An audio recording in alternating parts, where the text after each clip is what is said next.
You would remember that in the Goa Legislative Assembly, I had exposed the complete fraud in the land aspects relating to Birch by Romeo Lane, where I quoted paragraphs of the Director of Panchayat's order by which he had terminated the Sarpanch. And that order of the Director of Panchayat quoted paragraphs of the report of the committee headed by the collector of North Goa. That report has not yet been made public, but those paragraphs were copied and reproduced in that order. So we got a glimpse of that.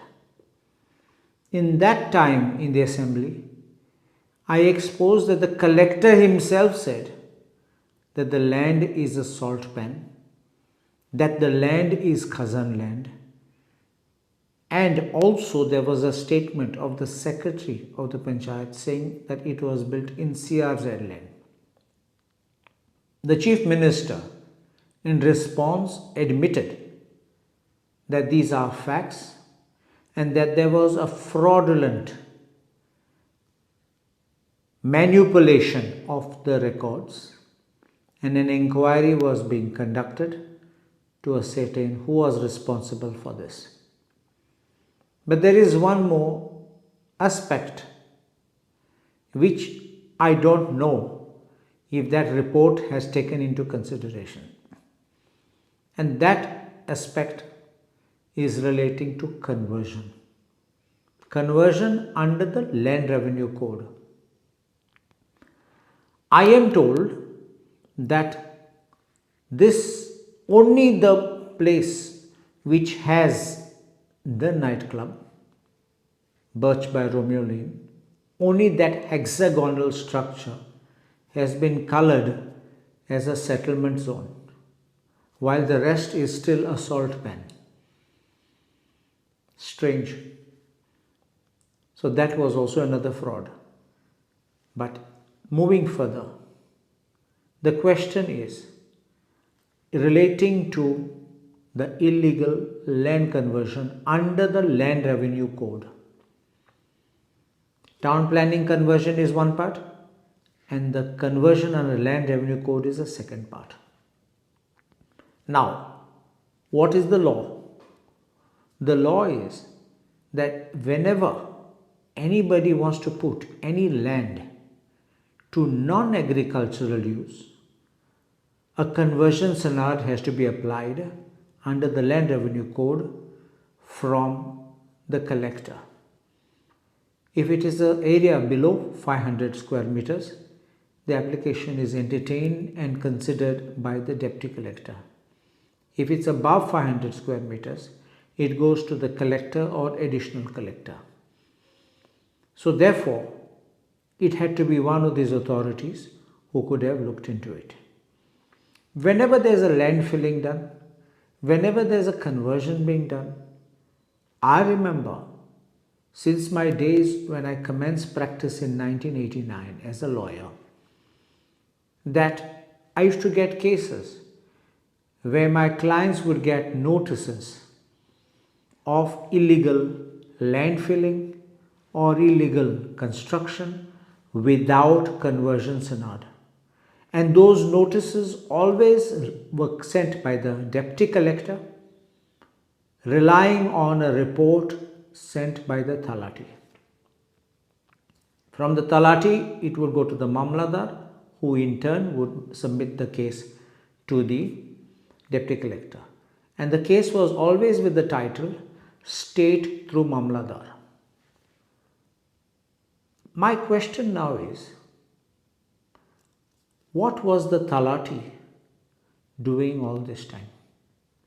How did the Talati not see that there was an illegal conversion activity going on in this property which had Birch by Romeo Lane? Commercial activity was being run. Commercial activities where They were earning in crores, not few hundreds, in crores. It was such a popular place. And the minimum thing one needed to know was there a conversion sanad or not? So why was the Talati sleeping? How did the deputy collector not take action? Do they only come to office and take the salary at the end of the month, doing nothing? The Talati is the first point who is supposed to be inspecting the areas. The Talati is supposed to make the report and then make his report to the Mamladar, who in turn sends it to the deputy collector. Now the question also arises is, what did the Talati do in this time? Apparently he did nothing. Why did he do nothing? Did he get something? And has the collector in his magisterial inquiry report considered this aspect of illegal land conversion under the Land Revenue Code and a loss of revenue for the state? Because when there is an act of an illegal conversion, there is a penalty required to be done. In the case at hand, I can assure you that it cannot be condoned and cannot be legalized. Therefore, there is no question of allowing the operations to continue with a conversion sanad. The simple direction to be issued is to raise the structure to the ground and to pay a penalty for the illegal conversion of the land under the Land Revenue Code. I call upon the collector of North Goa to look into this aspect and take action against every officer responsible for this grave lapse. I also know that very often it's a bureaucratic lethargy which allows illegal structures, illegal filling of paddy fields, illegal filling of low-lying lands, cutting of hills and destruction of forests simply because the authorities don't act. If the Talati had to make his report at the first instance, everything would have been fine. Secondly, they wait for someone to make a complaint. And often, locals don't want to make a complaint. No one wants to be in bad books. And the local politicians at the panchayat level or the municipality level, no one wants to file a complaint because no one wants to be in bad books, lose a voter or the family of the voter. And this is why this goes on unchecked and without any fear for the law. Collector needs to step up. The collector needs to take action and pull up the Talatis, and in this particular case, ensure that action is taken.